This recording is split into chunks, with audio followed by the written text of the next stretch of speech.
আপনারা নিশ্চয়ই পত্রপত্রিকায় দেখেছেন এই মুহূর্তে একটি রাজনৈতিক দল যেই স্বৈরাচার পালিয়ে গিয়েছে সেই স্বৈরাচারের মুখের ভাষা ব্যবহার করছে বিএনপির বিরুদ্ধে। ঠিক সেই স্বৈরাচার যেভাবে বলতো তাদেরই ভাষা ব্যবহার করছে বিএনপি। তাদের বক্তব্য যে দুর্নীতিতে বলে চ্যাম্পিয়ন ছিল।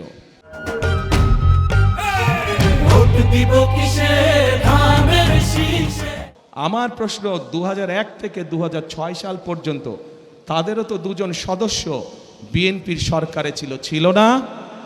ছিল। তো বিএনপি যদি অতই খারাপ হয় তাহলে ওই দুই ব্যক্তি কেন পদত্যাগ করে চলে আসেনি? কেন পদত্যাগ করে চলে আসেনি? এই জন্য পদত্যাগ করে তারা আসেনি, তারা সরকারে ছিল এবং তারা ভালো করেই জানতো যে খালেদা জিয়া কঠোর হস্তে দুর্নীতি দমন করছে। এবং যেই দলটি এখন এই কথা বলছে তাদের যেই দুই সদস্য বিএনপি সরকারের অংশ ছিল তারা ভালো করেই জানতেন যে খালেদা জিয়া দুর্নীতিকে প্রশ্রয় দেয় না। এবং সব ধরনের আন্তর্জাতিক পরিসংখ্যান বলে খালেদা জিয়ার সময় যে স্বৈরাচার পালিয়ে গেছে তার সময় দেশ দুর্নীতিতে নিম্ন গতিতে ছিল।